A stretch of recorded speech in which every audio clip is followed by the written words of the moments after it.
Returning home after a prolonged work period, a struggling waitress named Mara detected an unsettling sound, someone seemingly interred alive within the adjacent woods. With her bare hands, she frantically excavated the earth, successfully extricating the trapped individual. Unbeknownst to her, the man she had rescued was a former mafia boss, betrayed and left for dead. Now, his unwavering resolve was to safeguard Mara and her son, even if it meant entangling her serene existence with his perilous domain. The twin beams of her headlights carved through the pre-dawn gloom, revealing only barren stretches of asphalt and skeletal trees. Mara's pickup truck shuddered violently over yet another pothole, eliciting a wince as she tightened her grip on the steering wheel. The persistent glow of the check engine light, a constant companion for 3 weeks, playfully taunted her with each turn of the ignition key. "Just make it home," she implored inwardly. "Just for tonight." The hour had long passed midnight, and her feet ached from an arduous 8-hour shift of waiting tables at the familiar Route 9 diner. The lingering aroma of fryer grease and stale coffee clung to her uniform, a testament to her recent labors. Tonight's tips, a respectable $173, meant she could finally acquire Eli those much-needed sneakers, the ones devoid of the glaring hole in the toe. Attempting to ward off slumber, she increased the radio's volume, as a late-night talk show host droned on about interest rates and inflationary pressures. Reaching for her cold coffee thermos, a faint yet distinct rhythmic thud, thump, thump, thump, pierced the air. Frowning, Mara muted the radio. "Likely just a deer," she mused, "or perhaps my imagination, weary from the protracted shift." But then the sound reverberated once more, clearer this time. Bang, bang, bang! Underscored by a faint vocalization. Mara decelerated her truck, her heart now pounding in her chest. The sound emanated from the woods to her left, approximately 30 yards distant. She veered onto the shoulder, the crunch of gravel beneath her tires momentarily silencing the night. The engine idled as she deliberated. "Summon the authorities," urged the rational corner of her mind. "Proceed home. It's not your concern." Yet a nagging thought persisted. What if someone is injured? What if they were involved in a vehicular accident and wandered into the dense foliage? This particular stretch of Route 47 offered no cellular reception for another 5 miles. "Damn it," she muttered, retrieving her flashlight from the glove compartment. Leaving the truck running, Mara, ever cautious, stepped into the frigid November air. The beam of her flashlight pierced the darkness, sweeping across the tree line as she advanced, her breath materializing as ephemeral clouds. "Hello," she called out. "Is anyone there?" The banging ceased, then a faint, desperate plea. "Help!" The voice, hoarse and masculine, ignited a surge in Mara's pulse. She pushed through the initial row of trees, dead leaves crackling under her work boots. "Keep speaking," she implored. "I'll locate you. I can't catch my breath." Guided by the increasingly urgent voice, her flashlight beam danced erratically as she hurried through the undergrowth, 30 feet, then 40 feet deeper into the enveloping darkness. For a fleeting instant, she questioned the wisdom of her actions, wondering if she was stumbling into a perilous trap. Then, her flashlight illuminated something that sent a jolt of dread through her. A human hand, protruding from the freshly disturbed soil, its fingers splayed and caked with dirt. "Oh my God," Mara breathed, sprinting towards it and dropping to her knees. The ground beneath her was loose, recently disturbed. Someone had attempted to bury this individual, but their efforts were either sloppy or abruptly interrupted. "I'm here," she declared, setting down the flashlight and beginning to dig with her bare hands. "I'm getting you out." The soil yielded easily at first, quickly revealing an arm, then a shoulder. The man lay on his side, barely 2 feet beneath the surface. Mara intensified her digging, her fingernails breaking, her hands protesting with agonizing pain. "Stay with me," she panted. "Just stay with me." She uncovered his face, a man, perhaps in his mid-30s, with dark hair matted with blood and dirt. His eyes remained closed. For a horrifying moment, she feared she was too late, but then his chest rose and fell with shallow breaths. Mara continued to excavate around his torso and legs, discovering his hands bound behind his back with zip ties. This was no accident. Someone had deliberately buried him alive. Who would commit such an atrocity? She wondered. She retrieved her keys from her pocket, using the sharp edge to saw through the plastic restraints. Her hands trembled so violently that it took 3 attempts before the ties finally snapped, and the man's arms fell limply to his sides. "Come on," Mara grunted, hooking her arms beneath his shoulders. "Lend me some assistance." He was heavy, likely approaching 200 pounds, but adrenaline transformed her into a prodigious force. She dragged him from the shallow grave, his body leaving a distinct trail through the dirt. Once clear, she rolled him onto his back and checked his pulse. "There," she whispered, "weak but steady." "Can you hear me?" She gently patted his cheek. "Hey, can you hear me?" His eyes flickered open, dark brown and unfocused. He stared at her, as if questioning her reality. "Hospital," Mara began, her hand already reaching for her phone, before the realization struck her. No signal. Okay, I'll summon an ambulance as soon as we reach—" "No," his voice, barely a whisper, was resolute. "What?" "No hospital." His hand shot out, seizing her wrist with surprising strength. "No police." A chilling sensation ran down Mara's spine. "You require medical attention," she insisted. "You could be suffering from internal injuries. You could—" His eyes locked onto hers, revealing something that silenced her mid-sentence. It wasn't merely fear, it was something profound, a silent plea that conveyed a terrifying truth. If she contacted the authorities, he was as good as dead. Please. Every instinct urged her to disregard his plea, to secure professional medical help, to relinquish this nightmare to someone else's purview. Yet, she recognized that look, a familiar despair she had seen years ago in her own reflection, when Derek's temper had escalated to violence, leaving her too terrified to contact the police for fear of his threat to abscond with Eli, that trapped, desperate gaze of someone facing impossible choices. "Are you—" She didn't even know what to ask. "Did someone attempt to kill you?"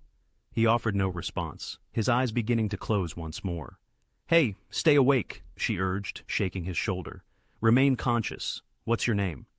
The word trailed off as he succumbed to unconsciousness. Mara settled back on her heels, her mind racing. This was utter madness. She should abandon him and call the police from the nearest town, allowing them to handle the ordeal. She had a son awaiting her return, responsibilities, a life that could not afford such profound complications. Yet, she had already unearthed him, already set him free, and she knew, with an absolute certainty, that if she left him there, his assailants would undoubtedly return to complete their grim task. "You're going to get me killed," she muttered to the unconscious man. It took a grueling 10 minutes to drag him back to the truck. Her back screamed in protest as she managed to wrestle him into the passenger seat, where he slumped against the door, his breathing shallow but regular. Mara slid behind the wheel, her hands still trembling. Dirt was caked beneath her fingernails, smeared across her uniform. She glanced at the stranger in her passenger seat, truly observing him for the first time. Even unconscious and covered in grime, there was an air about him, the expensive watch adorning his wrist, partially obscured by dirt. The quality of his attire, though torn and stained, was clearly not inexpensive. The way he carried himself, even in unconsciousness, bespoke a man accustomed to command. "What have I just done?" she whispered to herself. Then she shifted the truck into drive, heading towards her farmhouse, 12 miles away, where her 8-year-old son slept soundly, utterly unaware that his mother had, perhaps, brought death itself to their peaceful doorstep. The farmhouse remained cloaked in darkness when Mara pulled up, exactly as she had left it. She cut the engine, sitting for a moment, her gaze fixed on the peeling white paint and the sagging porch. This was home, a sanctuary she had meticulously built for Eli after escaping Derek, and now she was hauling a half-dead stranger into its hallowed space. Getting him inside proved more challenging than loading him into the truck. He had regained a partial consciousness, but remained too weak to support his own weight. Mara half-carried, half-dragged him up the porch steps, silently praying the antiquated wood wouldn't betray her with a loud creak. She had left the living room couch prepared, a habit from her late shifts when she sometimes succumbed to sleep there. Now she gently eased the stranger onto it, and he collapsed with a groan that made her freeze, straining to hear any sounds from upstairs. Nothing. Eli remained asleep. Mara locked the front door and drew all the curtains before illuminating the lamp. In the artificial light, the stranger appeared worse. Dried blood matted his dark hair and streaked down the side of his face. His expensive shirt, she noted, confirming her earlier suspicion, was torn and stained almost black with dirt and blood. His breathing was labored. She retrieved the first aid kit from beneath the kitchen sink, a meager collection of Band-Aids, antiseptic gauze, and leftover antibiotics from Eli's bout with strep throat. Nothing remotely sufficient for this man's critical needs. "This is madness," she whispered, kneeling beside the couch. "You need a hospital." His eyes fluttered open slightly. "No. You could perish." Better than the alternative. Mara found herself speechless. She dampened a washcloth with warm water and began to gently cleanse the blood from his face. He flinched but did not pull away. Up close, she observed that he was younger than she had initially perceived, perhaps 35. A strong jawline, a faint scar above his left eyebrow. The kind of face that would undoubtedly attract attention under more favorable circumstances. "I'm Mara," she said softly, striving to keep her hands steady. "You mentioned your name was Vin." A pause, then Vincenzo. Italian, a faint nod, barely perceptible. She located the source of the blood. A deep gash above his temple, no longer actively bleeding. Bruises were beginning to bloom along his jaw and ribs. When she attempted to examine his side, he unexpectedly seized her wrist. "I'll survive," he stated, his voice now imbued with a surprising strength. "You don't know that." "I do." His dark eyes met hers, conveying an unsettling certainty. An absolute conviction. As if he had faced death before, intimately understanding its visage. "Thank you for extricating me." Mara leaned back, suddenly acutely aware of her vulnerability alone in her house with a stranger who had been buried alive. A stranger whom someone had desperately wished dead, enough to commit such a heinous act. "Who did this to you?" she inquired. Vincenzo averted his gaze, taking in the small, lived-in space. Mara watched his eyes register everything. The worn armchair, the stack of overdue bills atop the coffee table she hadn't bothered to hide, the crayon drawings tacked to the wall, Elliot's artwork, a house, a son, stick figures holding hands. "You have a child," Vincenzo stated, not as a question. "My son, he's 8. He's sleeping upstairs," Mara replied, her voice hardening. "If you brought danger here, I didn't know you'd find me." His eyes closed. "I didn't think anyone would." She yearned to press him, to demand answers, but exhaustion was clearly overwhelming him again. His breathing settled, and for a moment she believed he had drifted off. Then he spoke, his voice barely a whisper she almost missed. "Rossi, my lieutenant, they all—" The words faded into silence. Mara watched his face relax as he slipped into unconsciousness, or whatever state he was experiencing. A muscle twitched in his jaw. As she draped a blanket over him, headlights swept across her front window. Her heart seized. Peeking through a gap in the curtains, she saw her neighbor, Tom, in his pickup truck, idling in her driveway. Tom, a retired mechanic in his 60s, lived only a quarter-mile up the road and seemed privy to every event in their isolated community. Swiftly, Mara extinguished the living room lamp and stepped onto the porch, pulling the door shut behind her. Tom had already exited his truck, a flashlight in his hand. "Everything all right, Mara?" he called out. "Saw your lights on late and heard your truck earlier. Sounded rough." "I'm fine, Tom." She forced a smile that didn't reach her eyes. "Just got home from my shift." He approached, and she fought the impulse to retreat. "Thought I heard some noise out here, and your porch light's been off for 20 minutes, but I can see a glow through your curtains." Mara's mind raced. The kitchen sink's been leaking. Finally got fed up and decided to fix it tonight. Probably making more noise than I thought. At 1 in the morning, concern etched Tom's weathered face.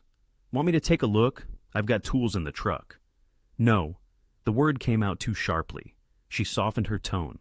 "No, thank you. I've got it under control.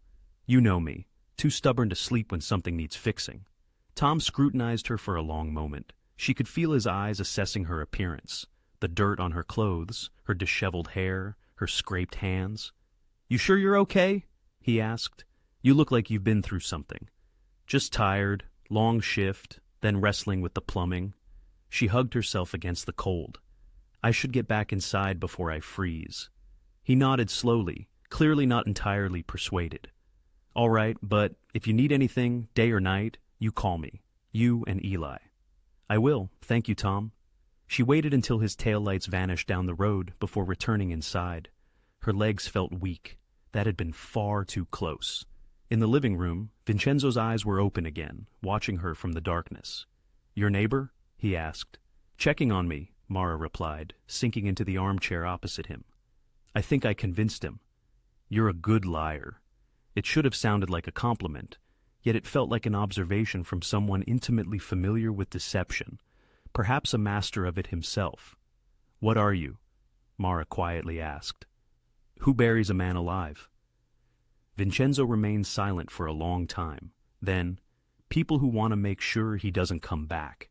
Outside, the wind picked up, rattling the old windows. Upstairs, Eli slept, dreaming whatever innocent dreams 8-year-olds had. And Mara sat in the darkness with a stranger who had crawled out of a grave, wondering what she had truly brought into her home. Morning light filtered through the curtains, and Mara awoke with a jolt in the armchair, her neck stiff and her back aching. For a confused moment, she had forgotten about the man on her couch. Then she saw him, sitting up, fully awake, staring at her. Jesus! She pressed a hand to her chest. You scared me. Sorry. Vincenzo appeared surprisingly well. Color had returned to his face, and although he moved cautiously, he no longer seemed like a man who had been buried alive 12 hours earlier. What time is it? Almost 7. Mara stood, wincing at her protesting muscles. I need to get my son ready for school. As if on cue, she heard Eli's door open upstairs, followed by the sound of small feet padding toward the bathroom. He can't see you, Mara said quickly. Not like this, not until you tell me the truth about what happened. Vincenzo studied her for a moment. I was robbed, beaten. They left me for dead in those woods. Robbers don't bury people. These ones did. It was a lie. Everything about his tone, his eyes, the way he carried himself, it all screamed deception. But before Mara could challenge him, Eli's voice drifted down the stairs. Mom, you home? In the kitchen, baby, she called back, despite being in the living room. To Vincenzo, she whispered, Don't move, don't make a sound. She hurried to intercept Eli at the bottom of the stairs. He was still in his pajamas, dark hair mussed, clutching his stuffed dinosaur. Did you sleep down here? He asked, rubbing his eyes. The couch is more comfortable than I remembered, she replied, guiding him toward the kitchen. Cereal or toast? Can we have pancakes? Not today, buddy. We're running late. She seated him with a bowl of cereal and was pouring orange juice when she heard the floorboards creak in the living room. She froze, but Eli was too engrossed in his breakfast to notice. 10 minutes later, she had Eli dressed and out the door to catch the school bus. She watched from the porch until the yellow bus vanished around the bend, then re-entered the house to confront her uninvited guest. Vincenzo had moved to the window, standing to the side of the curtain, observing the road. Looking for someone? Mara asked. Always. She crossed her arms. I want the truth, not some story about robbers. The truth is dangerous. More dangerous than having a stranger in my house? A stranger someone tried to kill? Before he could answer, gravel crunched in the driveway. A car door slammed. Mara's stomach churned as she recognized the angry footsteps on her porch. Derek, she muttered. Damn it! Get back on the couch now! Vincenzo moved swiftly but carefully, settling onto the couch just as Derek pounded on the door. Mara, I know you're in there. She took a deep breath, composed herself, and opened the door. Derek stood there in his work uniform. He managed a car dealership in town, his face already red with whatever grievance he'd brought with him this time. What do you want, Derek? Can a father visit his son? He pushed past her into the house without waiting for an invitation. Eli's at school, you know that. Good, we need to talk. Derek turned to face her, and that's when he spotted Vincenzo on the couch. His eyes narrowed. Who the hell is this? Mara's mind raced. A friend. A friend? Derek's voice rose. Since when do you have male friends I don't know about? Since we've been divorced for 3 years, and it's none of your business. Derek walked closer to the couch, scrutinizing Vincenzo. Even with the bandage on his head and the visible bruises on his face, Vincenzo sat with an unnerving stillness. He met Derek's stare without blinking. What happened to you? Derek asked. Get in a fight? Car accident, Vincenzo said smoothly. His voice was different now, rougher, with a slight accent he had previously concealed. Mara was kind enough to let me rest. Car accident, Derek scoffed, unconvinced. He turned back to Mara. Interesting company you're keeping these days. What do you want, Derek? His expression shifted, and Mara recognized that look, the one that meant he was about to make her life difficult. I've been thinking, Derek said slowly, about Eli, about the custody arrangement. We have a custody arrangement. It's court-ordered. Maybe it's time to revisit that. He glanced meaningfully at Vincenzo. I mean, if you're bringing strange men around, my son men who get into car accidents, maybe he'd be better off with me full-time. Mara felt her nails dig into her palms. You haven't paid child support in 4 months. I've had financial difficulties. You bought a new truck last month. That's for work. Derek's smile was ugly. Point is, I'm concerned about the environment Eli's growing up in. A judge might be too if they knew about your overnight guest. The threat hung heavy in the air. Mara wanted to scream, to throw him out, but she knew Derek. He would make good on it just to spite her. There's nothing inappropriate happening here, she said quietly. And you know it. Derek shrugged. Appearances matter in custody cases. Just something to think about. He headed for the door, then paused. Oh, and Mara, you might want to choose your friends more carefully. This guy. He jerked his thumb toward Vincenzo. He looks like trouble. The door slammed behind him. Mara stood frozen, her hands trembling. The sound of Derek's car engine faded, and only then did she allow herself to breathe. When she finally looked at Vincenzo, she found him watching her with an expression she couldn't quite decipher. Your ex-husband, he said. Unfortunately, he threatens me often, only when he wants something. She sank into the armchair. Or when he's feeling particularly cruel.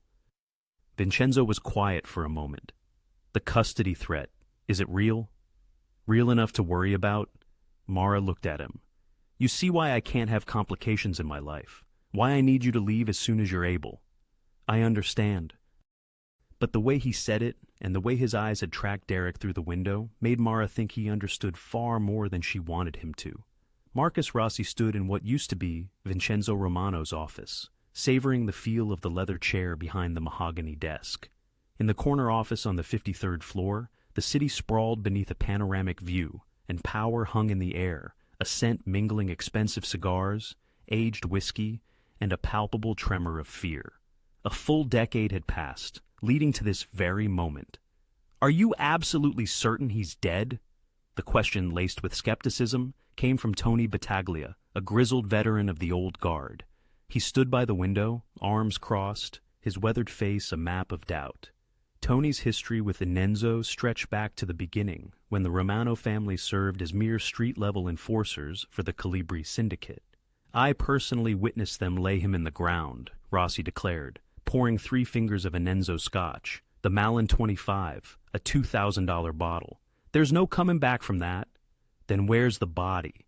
Tony's words hung heavy, causing Rossi's grip on the glass to tighten perceptibly. What? Carmine and Luca returned to the site at dawn, just as you instructed, to clean up. Tony turned from the window, his dark eyes sharp and unyielding. The grave was empty. The dirt had been disturbed. Someone dug him out. The scotch, once smooth, turned bitter in Rossi's mouth. That's impossible, isn't it? Route 47 is a dead zone. Only locals and truckers use that road. We were meticulous. Apparently not meticulous enough, Tony countered, moving closer to the desk. So, either Vincenzo extricated himself with his hands bound, or someone discovered him. Rossi fought to maintain his composure. This coup had been meticulously orchestrated for months, awaiting the opportune moment. Vincenzo had, in recent times, become distracted, softened by aspirations of legitimacy and cleaning up the family's illicit operations. Weakness, and in their brutal world, weakness was a death sentence. Even if someone found him, Rossi began cautiously, he wouldn't be in any condition to pose a problem. The beating alone should have been fatal. Should have. Tony's emphasis on the word was like a physical jab. But if he's alive, Marcus, you must locate him first, before he locates you. Before Rossi could formulate a response, the office door swung open, admitting 2 men, Carmine Russo and Luca De Vito, the very individuals who had assisted in laying Vincenzo in his premature grave. "We have a situation," Carmine announced. He was younger than the others, ambitious, the kind of soldier who viewed Rossi's power play as a stepping stone. Paolo and Vincent are asking questions. What kind of questions? The kind that suggests they don't believe the story about Vincenzo being killed by the Irish. Rossi had labored for countless hours to construct that narrative, a territorial dispute, a botched ambush, Vincenzo dying a soldier's death. The Irish mob in South Boston would, of course, deny it, but by the time their denials gained traction, the story would already have coalesced it into accepted truth. Except now, there was no corpse to substantiate it. "Where are Paolo and Vincent now?" Tony interjected. "Making calls, reaching out to the other families," Luca admitted, casting a nervous glance at Rossi. "Word is spreading that something doesn't quite add up." Rossi rose abruptly. "Then we must control the narrative. Arrange a meeting for tonight. All the captains, all the soldiers. I will address the family directly." "And say what?" Tony's voice was flat, devoid of emotion. "That you engineered a coup and subsequently lost the body? I will declare that Vincenzo Romano is deceased, and I am the one who witnessed it. I will state that anyone who disputes that is disputing me." Rossi met Tony's unwavering gaze. "And in this family, that's not a prudent move." The room fell into an immediate, heavy silence. It was an unmistakable challenge to Tony's authority, a fact acknowledged by everyone present. Tony's mouth curved into a smile, devoid of any warmth. Bold words for someone occupying a chair that might not be his by tomorrow. He then turned and exited, leaving his veiled threat to linger in the tense atmosphere. Carmine waited until the door closed. "Boss, Tony has influence with half the crews. If he rallies them against you, he won't," Rossi asserted, draining his scotch. "Because he's intelligent enough to recognize that supporting a dead man is suicide." Yet, even as he uttered the words, a tendril of doubt began to worm its way into his thoughts. Vincenzo Romano wasn't just any boss. He had forged this organization from nothing, commanding loyalty through a blend of intimidation and respect that Rossi had never quite mastered. If Vincenzo were indeed alive, if he returned, "I want search teams deployed on every road within 10 miles of that burial site," Rossi commanded. "Interview gas stations, diners, any place someone might have stopped that night. Ascertain if anyone witnessed anything." "That's an expansive area to cover," Luca remarked. "Then commence covering it. Check hospitals too, private clinics, any establishment where a gunshot victim might be treated without inquisitive questions." "Vincenzo wasn't shot," Carmine interjected. "Check anyway, and disseminate the word. $50,000 for information leading to Vincenzo Romano, dead or alive. 100,000 if they deliver him to us, Luca." Rossi continued. "That kind of money will incentivize every lowlife in 3 states. I want this resolved before the other families begin to scent weakness." He poured another scotch.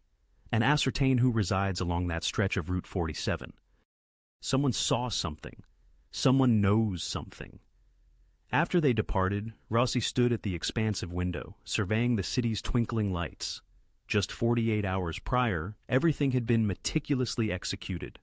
Vincenzo had trusted him implicitly, agreeing to a solitary meeting, disdaining backup. The betrayal had unfolded flawlessly, efficiently. Except, it hadn't been flawless enough. His phone vibrated, a text message from an unknown number. People are conversing. They contend the king is not deceased, merely dormant. Rossi deleted the message, but his hand trembled. Somewhere out there, in an isolated farmhouse, a clandestine hospital, or a hidden safe house, Vincenzo Romano might be alive, meticulously plotting his return, perhaps even charting a course toward the man who had prematurely buried him. And if that proved true, Marcus Rossi knew precisely what Vincenzo would inflict upon him. He had witnessed it before, years ago, when a soldier named Jimmy Greco had dared to pilfer from the family's drug operations. Vincenzo had made an example of him, an example that, even now, occasionally disturbed Rossi's sleep. "He's dead," Rossi whispered to his reflection in the window pane. "He has to be." But the empty grave contradicted him, and in the underworld, an empty grave was the most perilous omen of all. By the 3rd day, Vincenzo could ambulate without wincing, Mara had promised herself she would request his departure as soon as he was stable, yet somehow the conversation never materialized. Perhaps it was the careful deference with which he moved through her home, respecting every boundary. Or perhaps it was the gnawing fear that whoever had attempted to kill him remained at large, watching. She had feigned illness at the diner, a rarity for her, citing the flu. She couldn't risk leaving Vincenzo unsupervised with Eli in the house, nor could she explain his presence to anyone. On the dawn of the third day, she discovered him in the kitchen, scrutinizing her leaking faucet. "Don't," she urged from the doorway. "You should be resting." "I've sufficiently rested," he replied, glancing up. "You have tools beneath the sink." But he was already on his knees, opening the cabinet.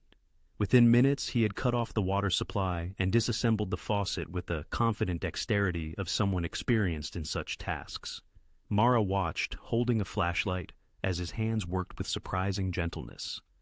"Where did you acquire plumbing skills?" she inquired. "My father operated a restaurant in Brooklyn. Everything frequently broke, and we couldn't afford repairmen." He replaced a worn washer, his movements precise and efficient. "So, we learned." This was the first truly personal detail he had shared. Mara felt a sudden desire to know more, then reined herself in. This man was a temporary disruption, a problem she would resolve and then consign to oblivion. "Done," Vincenzo announced, testing the faucet. Water flowed smoothly, without a drip. "Thank you," he said, rising and wiping his hands on a towel. "It's the least I can do." The distinct sound of Eli's footsteps on the stairs caused both of them to tense. Mara had successfully kept her son away from the living room with excuses about a sick friend staying over. But Eli's curiosity had steadily intensified. "Mom?" Eli appeared in the kitchen doorway, then paused, eyes widening at the sight of Vincenzo. "Who's that?" "This is a friend of mine." Mara instinctively positioned herself between them. He had an accident and needed a place to stay for a few days. Eli's 8-year-old gaze, brutally honest, fixed on Vincenzo. "What happened to your face?" "Car accident," Vincenzo explained, remaining still.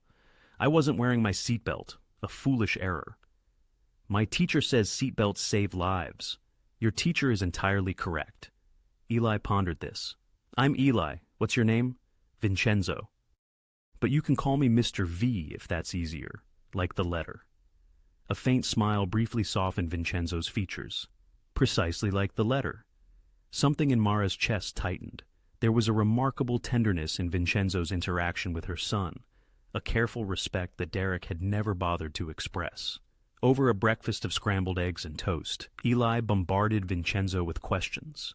What kind of car was he driving? Did it flip over? Did he experience his life flashing before his eyes?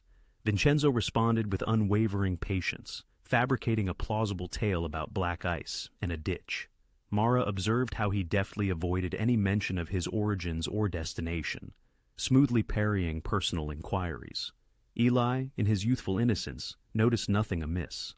After Eli departed for school, the house felt subtly altered, more comfortable, yet, paradoxically, more dangerous. "He's a good kid," Vincenzo remarked, helping to clear the dishes. "He is."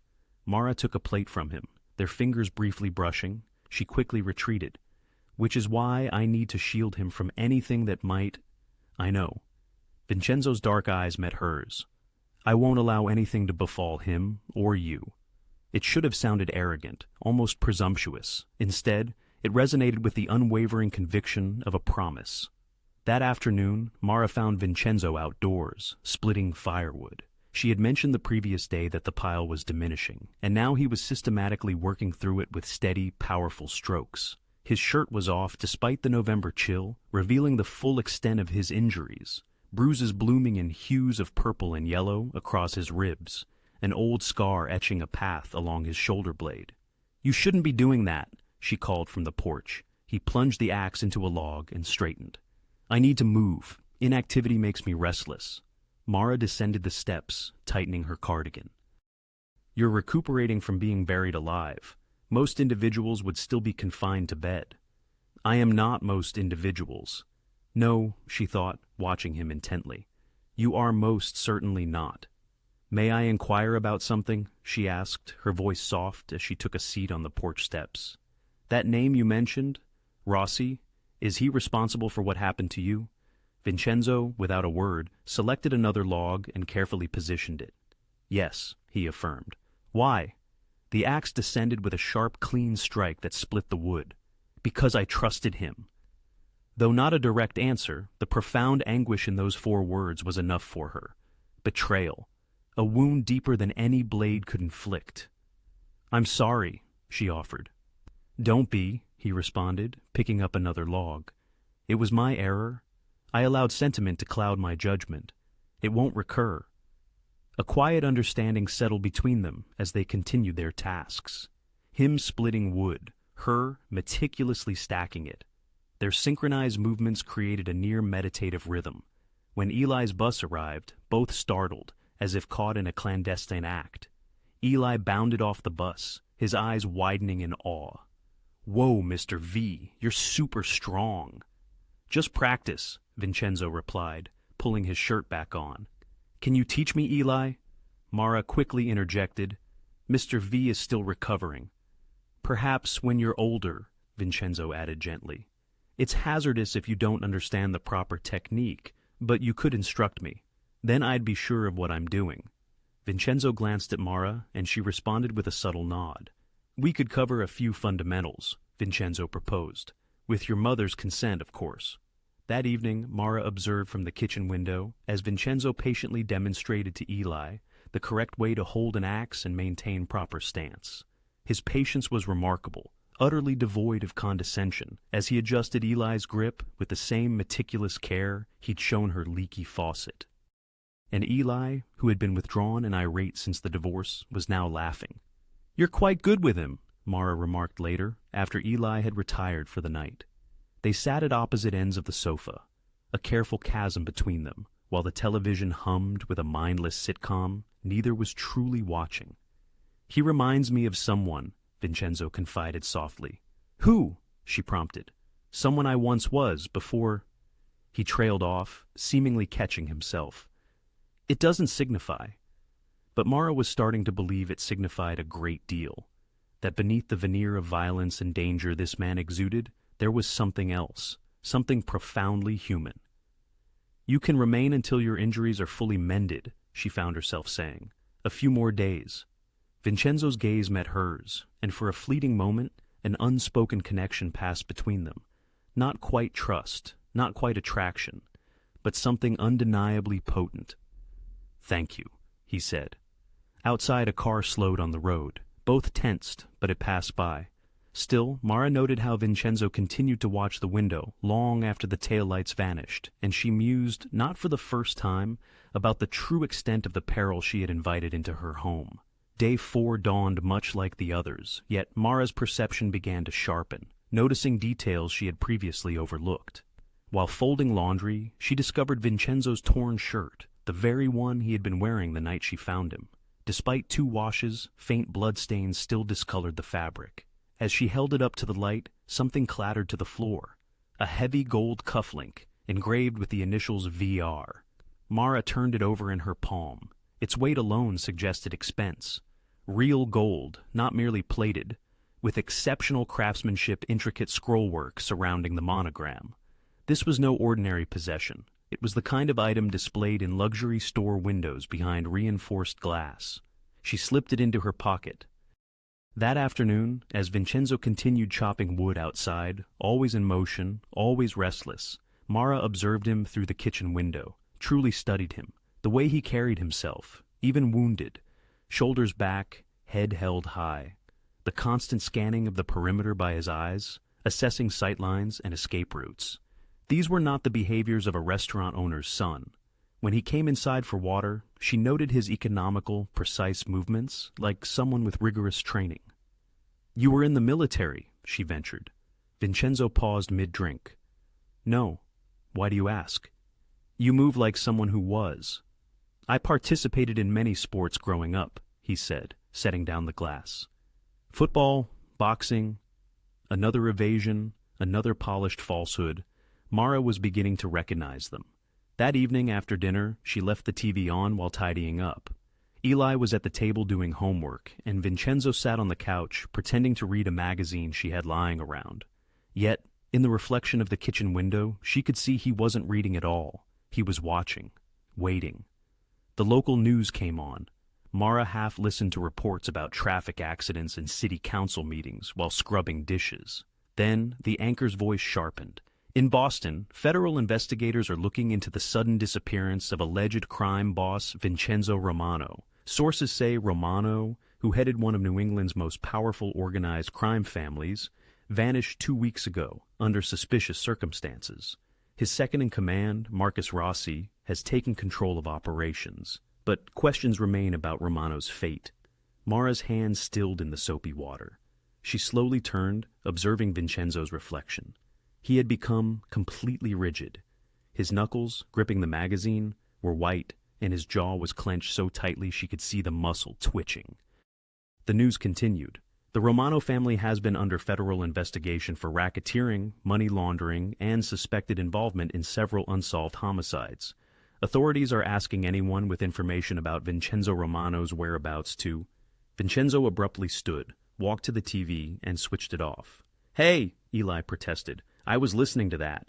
"Sorry, kid." Vincenzo's voice was steady, but his hand trembled slightly. "Thought we'd had enough news for one night." Eli grumbled, but returned to his homework. Mara stood frozen at the sink, her mind racing. Vincenzo Romano, crime boss, organized crime. She looked at the man in her living room, the man who had repaired her sink, who had been patient with her son, who had split enough firewood to last the winter, the man she had pulled from a grave. Their eyes met, his dark and unreadable. "Eli, sweetie," Mara said, her voice surprisingly steady. "Why don't you finish your homework upstairs? I need to speak with our guest." "But Mom, now please." Something in her tone compelled Eli to gather his books without argument. Once his footsteps receded upstairs and his door clicked shut, Mara retrieved the cufflink from her pocket and placed it on the coffee table between them. The gold glinted in the lamplight. VR. Vincenzo stared at it, but remained silent. "Who are you?" Mara asked quietly. "Truly? I told you. My name is Vincenzo. Vincenzo Romano." She crossed her arms, trying to prevent them from shaking. "Alleged crime boss. Currently missing. Currently presumed dead." She let out a sharp breath. "You permitted me to bring you into my home, near my son. I never lied about my name." "You lied about everything else?" Her voice rose, and she forced it back down. "A car accident. Robbers. You're a criminal, a mob boss, and someone attempted to murder you. Someone from your own organization. And you allowed me to become entangled without revealing what I was truly getting into." Vincenzo slowly rose. Despite everything she now knew, despite the anger surging through her, a part of her still registered how dangerous he appeared, how easily he could harm her if he wished. But he didn't move towards her. Instead, he remained where he was, his hands visible, non-threatening. "You are correct," he said simply. "I should have informed you." "Why didn't you?" "Because if you knew who I was, you would have left me in that grave." His dark eyes held hers. "And you would have been wise to do so." Mara's laugh was bitter. "So instead, you just... what? Pretended to be some ordinary guy, fixed my sink, played with my child, all while federal investigators are searching for you?" "I never pretended to be normal." Vincenzo's voice was quiet. "I told you I was not who you believed. That was the truth." "That's not sufficient." "I know." He moved to the window, scanning the road as he always did. "But it's all I could give you, without placing you in greater peril than you already were. I'm in peril because of you. You are in peril because you possess a good heart and you stopped for a stranger." He turned back to her. "That is not my fault. That is simply who you are." The words struck harder than they ought to have. Mara sank into the armchair, suddenly exhausted. "I have a son," she whispered, "a little boy who depends on me, who needs me to make sound choices." "I know. And I exhumed a mafia boss." "Yes. Is Rossi going to locate you here?" Vincenzo remained silent for a long moment. "He is looking," he eventually said. "And eventually, yes, he will find me. And when he does, I will handle it." His voice turned cold. "I will handle him." Mara looked at this man, this stranger who was no longer a stranger. and realized she was more afraid for him than of him, which was irrational. "You must leave," she said. "Tomorrow, before he discovers this place." "I will, I promise." But even as he spoke, both knew it might already be too late. Day 5 commenced with heavy, relentless rain that transformed the dirt driveway into mud and rendered the old farmhouse even more isolated. Mara was scrambling eggs when she heard the distinct sound of a car, not the school bus, which had already departed, taking Eli to safety. This engine was different, deeper.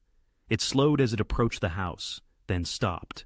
Vincenzo was at the window before she could move, his body coiled with tension. "Expecting someone?" he inquired. "No." 2 car doors slammed shut. Through the rain-streaked window, Mara could discern 2 men in dark clothing approaching the porch. They moved with an ominous purpose, their jackets subtly bulging at the hip. "Guns!" Vincenzo uttered, his voice utterly calm. "Now what? Get into the pantry, lock it from the outside. Do not open it unless I tell you." But Mara, he gripped her shoulders, forcing her to meet his gaze. "If this goes awry, you do not know me. I broke in, I threatened you. Whatever narrative keeps you and Eli safe, understand?" Before she could reply, a forceful knock reverberated through the front door. Mara shoved Vincenzo towards the small pantry off the kitchen. Once inside, she nervously turned the antique key in the lock, her hands trembling. The keyhole was large enough for him to observe the scene outside. A second, more forceful knock echoed. "Monsieur State Police." Mara smoothed down her hair, wiped her clammy palms on her jeans, and consciously regulated her breathing before opening the door. 2 men stood on the porch, both clad in rain jackets adorned with official-looking patches and badges clipped to their belts. However, a subtle discord struck her. While the badges appeared authentic, their eyes conveyed a cold, predatory hardness that unsettled her. "How may I help you?" Mara inquired, maintaining an even tone. The taller man, in his mid-40s with a prominent scar bisecting his left eyebrow, produced a notebook. "I'm Officer Reynolds, and this is Officer Chin. We're investigating a missing persons case in the vicinity. Would you mind answering a few questions?" Naturally, Mara did not invite them in. "What's this concerning?" "A fugitive escaped federal custody 5 nights ago. His last known whereabouts were approximately 3 miles from here." Reynolds displayed a photograph on his phone. "Have you seen this man?" It was Vincenzo, a professional headshot, likely from an earlier period, clean-shaven, impeccably dressed in a costly suit, exuding an aura of undeniable authority. Mara examined the image, her eyes widening with what she hoped appeared as innocent concern. "No, I haven't seen anyone like that." "What did he do?" "He's wanted for questioning in multiple homicides," Chin interjected, his voice devoid of emotion. "Considered armed and extremely dangerous." "That's terrifying." Mara instinctively wrapped her arms around herself. "Should I be worried? I have a son. We're checking all residences in the area." Reynolds advanced, and Mara, fighting the urge to retreat, stood her ground. "You reside here alone with your son? He's 8 years old, no husband, no boyfriend." "Divorced?" She met his gaze squarely. "It's just us." Reynolds' eyes darted past her into the house. "Mind if we take a look around? Just to ensure your safety." Every fiber of Mara's being screamed to agree, to appear cooperative. Yet, years of Derek's legal manipulations had taught her valuable lessons. "Do you have a warrant?" she asked. Chin's eyes narrowed. "We're merely trying to keep you safe, ma'am." "I appreciate that, but I stay informed through the news." She maintained a pleasant yet firm tone. "I know my rights. If you possess a warrant, I'll gladly permit a search. Otherwise, I'd prefer you didn't." The 2 men exchanged a glance. Reynolds' hand subtly moved towards his hip, and Mara's heart momentarily seized. From within the house, she sensed Vincenzo in the pantry, poised and ready. Then Reynolds smiled, a chilling expression that didn't reach his eyes. "That won't be necessary. However, if you observe anything suspicious, anyone lurking around, unfamiliar vehicles, you must call this number immediately." He presented her with a card bearing a handwritten phone number, devoid of official letterhead or department identification. "I will," Mara affirmed, accepting the card.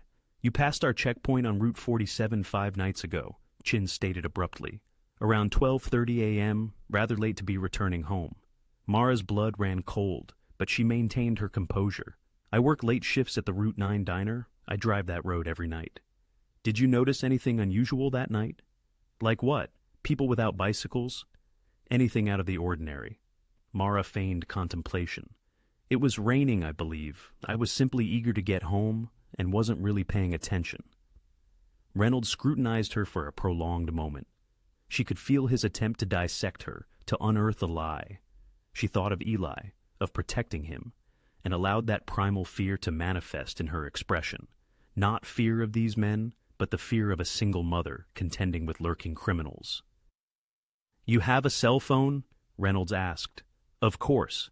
Keep it charged, ensure your doors are locked, and call us if anything at all, seems amiss." He tapped the card in her hand. "We're here to assist." They retreated to their vehicle, but Mara observed they didn't depart immediately. They remained, observing the house, conversing, testing her resolve, waiting to see if she would panic, if she would rush to the phone, if she would betray any hint of concealment. Mara closed and locked the door, then counted to 60. Afterward, she calmly walked to the kitchen, unlocked the pantry, and stepped back. Vincenzo emerged, his face impassive. "They're not cops," he stated softly. "I recognize that number on the card. It goes directly to Rossi's people." Mara's hands now trembled, the adrenaline finally surging through her. "They're still out there, watching." Vincenzo moved to the window, remaining out of sight. "They're seeking tells, anything to confirm your deception. Am I a convincing enough liar?" He regarded her, then his gaze deepened, and something in his expression shifted. Respect. Perhaps something more. "You just saved my life," he said. "Again. Don't thank me yet. They haven't gone." They stood in strained silence for another 5 minutes before the car finally pulled away, disappearing down the muddy road. Only then did Mara allow herself to collapse into a chair, her entire body trembling. "They know," she whispered.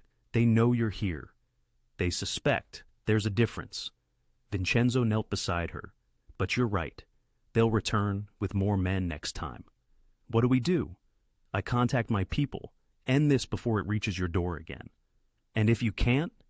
Vincenzo's jaw tightened. "Then I vanish tonight, and you never see me again."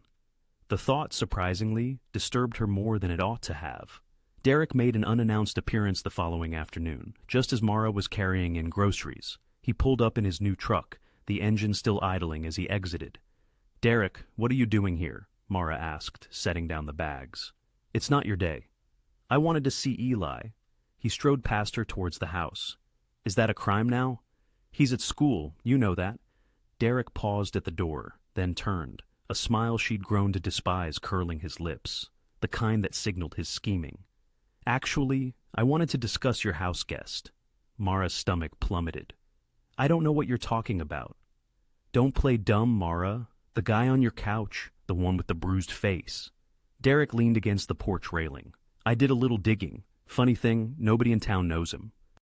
Not at the hospital, not at any body shops, no record of a car accident. Perhaps because it's none of your business." Derek's voice hardened. "It becomes my business when strange men are around my son. So, I'm asking again, who is he?" "A friend who needed help." Derek stepped closer. "I've been watching this place, Mara. I've seen the way you glance out the windows, the way you keep the curtains drawn. You're afraid of something." Mara's hands clenched. "The only thing I'm afraid of is you using this as another excuse to drag me to court. Maybe I should, for Eli's safety." Derek pulled out his phone, displaying a blurry photo he must have taken through her window. Vincenzo, his profile visible, seated on the couch. "This guy looks familiar. I've been trying to pinpoint where I've seen him." "You're stalking me now?" "I'm protecting my son." Derek pocketed his phone. "Here's the deal. You tell me who he really is, or I make some calls. I have connections, Mara. People who might be very interested in mysterious strangers hiding out in farmhouses." Inside, Mara could see Vincenzo through the window, observing. She subtly shook her head, an unspoken command. "Stay inside, don't come out." "There's nothing to tell," she stated firmly. "And if you don't leave, I'm calling the police. Real police, not whatever game you're playing." Derek's face darkened. "You think you're so clever, but you're making a mistake protecting this guy. When it all falls apart, and it will, I'll be there to pick up the pieces, and I'll have full custody of Eli." He returned to his truck, but Mara could discern the gears turning in his mind. She'd witnessed that look before, when he was plotting something petty and vindictive. "Derek, don't do anything stupid," she called after him. He merely laughed and drove away. That evening, Derek sat in his car outside a local bar, staring at a crumpled business card. He'd acquired it 3 months prior from a man named Paulie, a regular at the dealership who always paid in cash and asked disturbingly few questions about the car's destinations. "You ever need anything?" Paulie had said, sliding the card across the desk. "This number can make problems disappear or create them, if that's what you require." Derek had dismissed it with a laugh at the time, but now, contemplating the mysterious stranger in Mara's house and her fiercely protective stance, this card represented leverage, significant leverage. If the man was truly fleeing someone, and Derek was convinced of it, then perhaps whoever was pursuing him would be grateful for information. Grateful enough to pay, or grateful enough to owe Derek a favor he could later exploit. And if it complicated Mara's life, making her appear unstable or unfit to raise Eli alone, all the better. Derek dialed the number. It rang thrice before someone answered. "Yeah, I have information," Derek began, "about a guy who might be hiding from some people. An injured guy, keeping a low profile." A pause. "Who is this?" "Someone who knows where he is. Might be worth something to the right people." "What guy?" "I don't know his name, but he's at a farmhouse on Route 47, about 12 miles out of town. Been there almost a week now. The woman who lives there is protecting him." Another longer pause. Derek heard muffled conversation, a hand partially covering the receiver. "Give me the address," the voice commanded. Derek quickly recited it, his pulse quickening. "So, is this information worth anything, or—" "We'll be in touch." The line went dead. Derek remained in his car, a growing unease settling in his gut. The conversation hadn't unfolded as he'd anticipated. The voice on the other end had been too cold, too professional. This wasn't some small-time favor network. What had Paulie entangled him in? He pushed the thought away. Mara had made her choice, protecting a stranger over her own family. Whatever transpired now was squarely on her shoulders. Derek ignited his truck and set off for home, oblivious to the black sedan parked 3 spaces away and the man inside who had been scrutinizing him the entire time. Back in the farmhouse kitchen, Vincenzo stood by the table, a burner phone clutched in his hand. He had finally made the call he'd been dreading. "Tony, it's me." A sharp inhalation of breath on the other end was succeeded by a prolonged silence. Then, a shocked voice uttered, "Jesus Christ, you're alive." "Barely. Rossi's people are closing in. I need you to activate the secondary protocol." "Vincenzo, half the organization believes you're dead. Rossi has consolidated power. If you come back now—" "I'm not asking for an army, Tony, just loyalty. The men who remember what we built." Vincenzo's voice was firm, resolute. "Rossi made his move. Now I make mine." "Where are you?" "Somewhere safe, for now." Vincenzo glanced towards the window, his thoughts drifting to Mara, to Eli. "But I need you to move swiftly. Rossi's men located this place. They're coming." "How much time do we have?" 48 hours, maybe less. I'll make the calls." "But Vincenzo, this is going to be bloody." "It was always going to be bloody. Rossi ensured that when he put me in the ground." Vincenzo's grip tightened on the phone. "Ensure our people are prepared. When I return, I'm finishing this." He terminated the call and surveyed the house around him. The crayon drawings on the walls, the well-worn furniture, the tranquil life Mara had meticulously built from nothing. He knew that in 48 hours he would bring conflict to her doorstep, unless he departed first. Night 6 brought an unexpected cold snap. Mara kindled a fire in the ancient stone fireplace, the first of the season, while Eli diligently worked on his homework at the kitchen table. Vincenzo had been uncharacteristically quiet all evening, distant, his phone repeatedly checked. A palpable shift had occurred. She could sense it.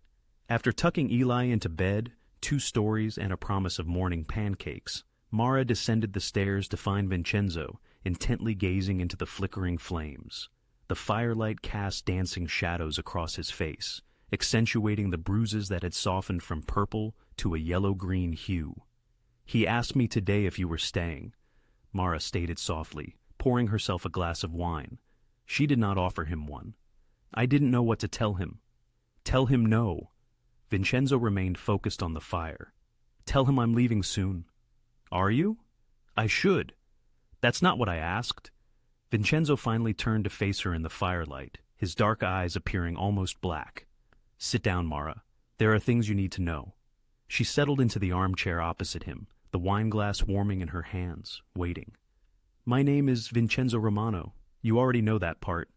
He leaned forward, elbows resting on his knees. What you don't know is what that name signifies, the things I've done. You run a criminal organization. I built one from nothing. His voice was quiet yet firm. My father owned a small restaurant in Brooklyn. We were barely surviving. The neighborhood was controlled by the Calibri family, old-school mafia. They demanded protection money we couldn't afford to pay. Mara remained silent, allowing him to speak. When I was 19, they torched the restaurant. My father perished in the fire, attempting to rescue his life's work. Vincenzo's jaw tightened. The police did nothing, claimed it was an electrical malfunction. Everyone knew better. I am sorry. Don't be. I'm not telling you this for sympathy. He met her gaze directly. I'm telling you, so you comprehend what I became. I spent 10 years ascending through the Calibri organization, learning, strategizing, and when the moment was opportune, I seized it all. I constructed something more robust, more efficient, more brutal when necessary.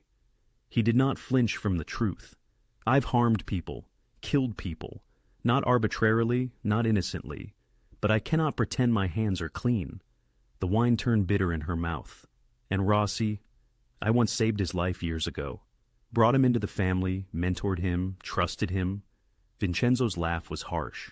He repaid that trust by putting a bullet in my shoulder and burying me in the woods, alongside 3 other men I considered brothers. Why? Because I desired an exit. The confession seemed to weigh heavily on him. For 2 years, I've been transitioning money into legitimate enterprises, real estate, restaurants, investments. I wanted to go straight, to build something my father would have been proud of. He shook his head. Rossi perceived it as weakness, as an opportunity. Mara processed this, watching the fire dance. So, the men who came here? They are Rossi's hunting me, before I can return and reclaim what is rightfully mine. And you are going to, aren't you? Go back? Yes, even though it entails more violence, more bloodshed. Yes. Vincenzo rose, moving to the fireplace. Because if I don't, Rossi triumphs, and men like Rossi don't merely seize what's yours, they obliterate it, and everyone connected to it. The implication hung heavy in the air between them. Is that a threat? Mara asked softly. It's a warning. He turned to face her. The longer I remain here, the more peril I attract to your doorstep. Mara placed her wineglass down and stood. I don't want my son entangled in your conflict. I know. He's 8 years old. He draws pictures of superheroes and believes you're some sort of hero for fixing things and chopping wood. Her voice wavered slightly. He doesn't need to know what you truly are. What I truly am, Vincenzo said slowly, is a man who would be dead if not for you, who experienced a week of something akin to peace in this house, who witnessed you shield your son with a ferocity I've only observed in soldiers. He stepped closer, and Mara's breath hitched. I have commanded men who would kill without hesitation, he continued, his voice low. I have forged an empire on fear and respect, but I have never encountered anyone as strong as you. I'm not strong, I'm terrified. Strength is not the absence of fear. It is what you accomplish despite it. His hand reached up, almost touching her face. You could have left me in that grave. You could have summoned the police a dozen times. You could have expelled me when you discovered who I was. Maybe I should have. His thumb grazed her cheek, ever so lightly. But you didn't. Mara knew she ought to retreat, to create distance between them. But she was utterly weary of being alone, of being strong, of bearing everything herself. Promise me something, she whispered. Anything. As long as you're here, no one touches this house. No one approaches my son. Vincenzo's eyes hardened, and for the first time, she saw the man who had constructed a criminal empire, the man who had risen from a grave. As long as I'm here, he said, each word a solemn pledge, no one will touch this house. I will incinerate the world before I allow them. It should have instilled fear in her, the intensity, the latent violence beneath his words. Instead, she felt something entirely different: safety. "I should go to bed," Mara said, but she did not move. Neither did he. They stood there in the firelight, mere inches apart, the space between them charged with all the unsaid words, all the reasons this was impossible, all the reasons it felt inevitable. "Mara," he began. The crunch of gravel outside caused both of them to freeze. A car engine idled at the far end of the driveway. Vincenzo instantly moved to the window, his entire body tense. "Turn off the lights now." Mara extinguished the lamps, leaving only the fading firelight. Her heart pounded as she peered through the curtains beside him. A black sedan sat at the property's edge, headlights off, observing. "How long have they been there?" she whispered. "Long enough?" Vincenzo's hand found hers in the darkness. "They're not here to parley anymore." "What do we do?" "We prepare, because tomorrow they are coming." His grip tightened on her hand, and Mara squeezed back. Whatever was to unfold, they would face it together. Dawn arrived gray and cold. Mara awoke on the couch where she had fallen asleep, still dressed, her neck stiff. The black sedan was gone from the driveway, a discovery that only intensified her unease. Vincenzo was already awake, standing by the kitchen window, a cup of coffee in hand. He had rearranged the furniture during the night. The couch now obstructed a direct view to the front door, and the china cabinet had been repositioned to offer cover. "You didn't sleep," Mara observed. "Couldn't." He turned, and she noticed the transformation in him. The careful houseguest was gone, replaced by someone entirely different, coiled, perilous, prepared. "I need you to listen very carefully. When I say run, you take Eli and get to the cellar. Lock it from the inside. Do not emerge until I tell you it's safe.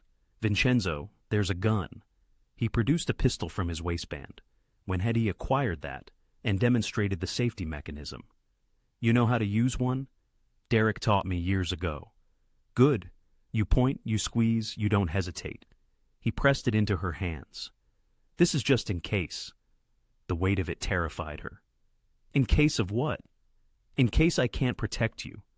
Footsteps on the stairs made them both turn. Eli appeared in his pajamas, rubbing his eyes. "Mom, why is the furniture all weird?" "Just rearranging, baby."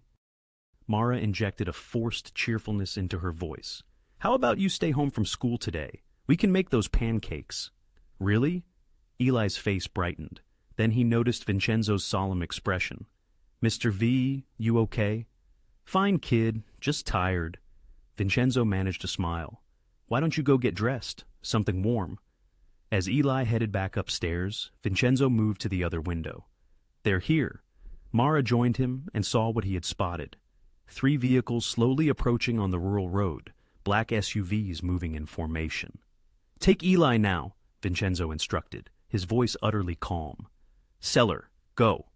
"What about you?" "I'll handle this." He checked something at his hip, another gun she hadn't seen. "Mara, go." She sprinted upstairs, grabbing Eli midway through, pulling on his shirt. "Change of plans, baby. We're going to play a game." "What game?" "Hide and seek, in the cellar." She pulled him along, striving to conceal her panic. "And you're going to hide so well, no one will find you but Mom." The sound of engines ceased outside. Car doors opened. Mara quickly ushered Eli into the cellar, that ancient earthy stone basement, redolent of soil and preserved goods. She settled him behind a sturdy shelving unit, then tucked the handgun into her waistband, out of his sight. "Stay here. Don't utter a sound, no matter what noises you hear. I'm afraid." "I know, darling. Me too," she conceded, planting a kiss on his forehead. "But Mr. V is going to ensure our safety." As the inaugural gunshot shattered the morning's calm, she swiftly locked the cellar door from the inside. Vincenzo, foreseeing the assault from a distance, recognized the classic pincer maneuver, 6 assailants fanning out across the property. Professionals, certainly, but not military. Rossi's gang. Dangerous, yet predictable. An hour earlier, he'd already alerted Tony. Reinforcements were en route. He merely needed to endure until their arrival. The initial attacker breached the front door. Vincenzo permitted his entry, waiting until the man was fully inside before dropping him with 2 precise shots. As the body fell, pandemonium erupted. Gunfire ripped through the windows, glass fragments showering inward. Vincenzo, moving through the house like a phantom, utilized furniture for cover, firing controlled bursts. One adversary collapsed in the living room, another frantically retreating from the kitchen window. They were attempting a pincer movement, assailing him from both flanks. Grabbing a shotgun he'd concealed behind a sofa, taken from Mara's locked cabinet, Vincenzo fired through the wall where he anticipated an approaching foe. A scream confirmed his target, but they were too numerous. Inevitably, they would break through. Then he heard it. The roar of engines, several vehicles approaching rapidly. Tony's men. 3 trucks skidded into the driveway, disgorging Vincenzo's loyal soldiers. The tide immediately shifted. These were men who had served alongside him for years, who understood his methods, and who had been awaiting his signal. The firefight became surgical. Rossi's men, caught between Vincenzo's interior defense and Tony's exterior assault, attempted to flee. Only 2 managed to reach their vehicles, but they did not escape the property. The gunfire ceased. A sudden silence descended, leaving Vincenzo's ears ringing. "Clear!" Tony's voice boomed from outside. Vincenzo moved toward the door, stepping over the body in his entryway. Tony stood in the yard, gray-haired and stalwart, a rifle clutched in his hands, a grim satisfaction etched upon his face. "You look like hell," Tony remarked. "You're late. You're alive. I'd call that a victory."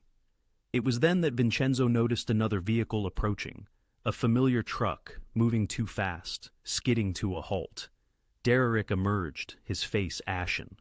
"What the hell? I heard gunshots. Where's Eli? Where's my son?" Tony's men immediately encircled him, weapons raised. "Interesting timing," Vincenzo observed, descending the porch steps. "Coming to check on your son right after an attack." I don't know what you're talking about," Derrick stammered, his eyes darting across the bodies, the bullet-riddled house, the armed men. "I just wanted to make sure." "You made a call yesterday," Tony interjected, pulling out his phone and displaying a photo to Derrick. "To this number, Rossi's tip line. We've been monitoring it." Derrick's face drained of color. "I didn't know? You thought you'd sell information about me," Vincenzo finished. "About this location, about the woman protecting me." He took a step closer, causing Derrick to stumble backward. "Your ex-wife? The mother of your child. I just wanted leverage for custody. I didn't know they'd—" Derrick was trembling now. "Please, I didn't know they'd try to kill anyone." Vincenzo seized Derrick by the collar, lifting him almost entirely off his feet. The rage he had suppressed for 6 days finally erupted. "You brought armed men to a house where your son sleeps," Vincenzo stated, his voice lethally quiet. "Where do you think he is right now? Hiding in a cellar, terrified because his father sold us out for leverage." "Vincenzo," Tony's voice was a warning. "The kid might hear—" Vincenzo released Derrick, shoving him toward Tony's men. "Put him in a truck. I'll deal with him later." As they dragged Derrick away, Vincenzo turned back to the house.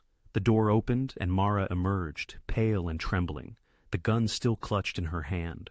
Their eyes met across the devastation, and Vincenzo glimpsed precisely what his world had inflicted upon hers. The barn was fragrant with hay and aged wood. Derrick sat on a metal folding chair, his hands bound behind him with zip ties, blood trickling from his nose where one of Tony's men had grown impatient. Vincenzo stood in the shadows by the door, observing. "Please," Derrick pleaded for the 10th time. "I didn't know they'd come with guns. I swear to God, You thought you'd make a quick buck," Vincenzo stated, stepping into the light. "Or perhaps just cause problems for your ex-wife. Which was it?" Derrick's mouth worked silently, the truth written all over his face. He'd wanted both. "I have a son in that house," Vincenzo said softly, each word measured and controlled. "A little boy who spent the morning hiding in a cellar, listening to gunfire, convinced he was going to die. Because of you. He's my son, too." The backhand came so swiftly Derrick didn't see it. His head snapped sideways, and fresh blood splattered the dirt floor. "Don't!" Vincenzo's voice was ice. "Don't you dare claim him now. A father protects his child. You used yours as leverage. I just wanted custody. You wanted to win. It didn't matter what the cost." Vincenzo crouched before him, forcing Derrick to meet his gaze. "Do you know what I do to people who betray me?" Derrick was weeping now, a raw and desperate sound. Please, I'll leave. I'll sign away custody. Mara can have full rights. I'll disappear. Just don't kill you, Vincenzo finished. He stood, pulling out a knife. Derrick whimpered, but Vincenzo simply cut the zip ties. I'm not going to kill you, Derrick. Do you know why? Derrick shook his head, massaging his wrists. Because Eli loves you. Despite everything, despite the fact that you're a coward and a fool, that boy still asked about his father. Vincenzo's expression hardened. And because Mara, for reasons I'll never comprehend, still protects you even after today. So, you can go. You can run. Vincenzo leaned close. And you're going to keep running. You're going to sign full custody to Mara, stop fighting her for child support, and disappear from their lives, except for supervised visits twice a year, Christmas and his birthday. That's it. But if you violate that agreement, if you even think about causing problems for Mara again, I'll find you. Vincenzo's smile was sinister. And I won't be this merciful twice. Do you understand? Derrick nodded frantically. Say it. I understand. I'll sign. Whatever you want. Get out of my sight. Derrick stumbled toward the barn door, then paused. The men who came here today, are they all dead? Yes. Vincenzo turned away. Tell anyone what happened here, and you'll join them. Derrick fled. Vincenzo listened to his truck peel out of the driveway, tires spitting gravel. Then he stood alone in the barn, allowing himself to feel it. The exhaustion, the rage, and the haunting knowledge that he had brought this violence to Mara's doorstep, precisely as he had feared. The barn door creaked open. Tony entered, 2 other men behind him. Derrick's gone, Tony reported. Won't be a problem anymore. Good. We've cleaned up outside. Bodies are in the trucks. We'll make them disappear. Tony paused. What about Rossi? Vincenzo turned, and the look on his face made even Tony, who had witnessed everything, take a step back. Gather everyone who's still loyal, Vincenzo commanded. Every soldier, every captain who remembers what we built. Call them tonight, and then we end this. I'm going back to the city tomorrow night. Vincenzo's voice was steel. Rossi wanted me dead. Instead, he's brought me back, and I'm going to show him exactly what that means. One of the other men, a younger soldier named Marco, spoke up. Boss, the family's been split for days. Some of the crews sided with Rossi. It's going to be bloody. I'm counting on it. Vincenzo met each man's eyes. Rossi buried me because he thought I'd gone soft, thought I'd lost my edge. Tomorrow he learns how wrong he was. Tony nodded slowly. What do you need from us? Secure the exits. I want Rossi trapped. No airports, no highways, no safe houses. He doesn't leave the city. Vincenzo's jaw tightened. And when I find him, I handle it personally. Understood. What about the woman? The question hung in the air. They all understood its implications. Mara had seen too much, knew too much. In their world, that usually signified a death sentence. She's protected, Vincenzo stated, his voice low and dangerous. Anyone who touches her or her son answers to me. Make that clear to everyone. Rossi's people, our people, everyone. Tony raised an eyebrow. Is that clear, Crystal? Outside the barn, Mara stood frozen. She had come looking for Vincenzo, heard voices, and stopped just beyond the door. She had heard everything. The casual mention of disappearing bodies, the cold, calculated planning of revenge. The way his men looked at him, not with camaraderie, but with fear and absolute obedience. This was the true Vincenzo Romano, not the man who repaired her sink or played with her son. This was the crime boss, the killer, the man who commanded death with a single word. She had known it intellectually, but hearing it, witnessing the stark transformation, sent a chill through her veins. You're protected, he had said, as if she were property, as if he owned her safety. Mara silently backed away before they could discover her eavesdropping. She walked back to the house, on trembling legs, her mind reeling. Inside, Eli sat at the kitchen table with a cup of hot chocolate that one of Tony's men had prepared for him. He looked small and frightened, clutching his toy dinosaur tightly. Mom? His voice was tiny. What happened? Why were there bad men? Mara gathered him into her arms, inhaling the comforting scent of his shampoo. It's over now, baby. You're safe. Is Mr. V leaving? She closed her eyes. Yes, he's leaving because of the bad men. Something like that? Through the window, she watched Vincenzo emerge from the barn. His shoulders were set, his entire demeanor altered. He moved like a predator, deadly and assured. Tony said something that made him laugh. From him, a harsh, cold sound, utterly unfamiliar to her ears. This was his true domain, a landscape of violence, power, and fear, into which she had, for 6 days, unknowingly welcomed him into her home. Vincenzo then looked up, his gaze catching hers through the window. Their eyes locked across the distance, and she discerned a flicker in his expression, perhaps regret, or a recognition that she had finally grasped the grim truth. Mara was the first to avert her eyes, clutching her son tighter, pondering how she would ever explain to Eli that some saviors are precisely the people from whom one needs saving. Day 8 dawned in an unsettling quiet, almost too still. Tony's crew had patched the bullet holes in the walls overnight, scrubbed the bloodstains from the porch, and replaced the shattered windows with plywood, pending proper glass installation. To any casual passerby, it would seem as if nothing had ever transpired here. Yet, everything had irrevocably changed. Mara sat at the kitchen table, nursing a cold coffee, when Vincenzo's phone vibrated. She observed his face as he scanned the message. A subtle shift, perhaps satisfaction or relief, settled upon his features. "It's done," he stated simply. She didn't need to inquire further. The news would broadcast it eventually. A warehouse fire in Boston, several bodies discovered inside, including Marcus Rossi. Gang violence, the police would undoubtedly conclude. A power struggle gone awry. They would be right about that last part. "So, you're going back tonight," Mara remarked. Vincenzo slipped his phone into his pocket. "Tony's already making arrangements. The captains are falling into line. By tomorrow, the organization will be mine again." "And then what?" she asked. "You just revert to business as usual?" "No," he replied, settling into the chair opposite her. "Rossi's coup revealed something to me. I was attempting to legitimize, but I was doing it incorrectly, trying to keep one foot in two worlds. It doesn't work. So, you're embracing the criminal world? I'm finishing what I started," he clarified.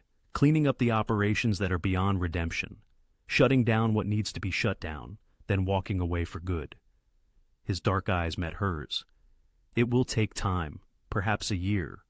But I meant what I said about wanting out." Mara yearned to believe him, but she had witnessed his face in that barn, heard the way his men spoke to him. Some individuals, she knew, could never truly relinquish power, no matter how earnestly they claimed to desire it. "When are you telling Eli?" she asked. "Now, if that's all right." She found Eli in the living room, engrossed in building a Lego creation. He looked up as Vincenzo entered, his face lighting up in a way that pulled at Mara's heartstrings.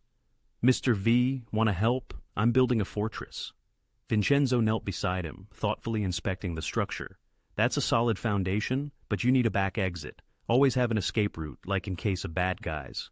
"Exactly," Eli chimed in, and Vincenzo helped him add another section. "Listen, kid, I need to tell you something. I'm leaving today." Eli's hands stilled. "Why?" "I have to go back to my work, my home." But Eli's voice became very small. "I thought you liked it here." "More than you know," Vincenzo said, placing a hand on the boy's shoulder. "But your mom saved my life. She gave me a safe place when I needed it most. Now it's time for me to go handle my responsibilities. You understand?" Eli nodded, though tears welled in his eyes. "Will you come back?" Vincenzo glanced at Mara, then back at Eli. "I don't know. Maybe.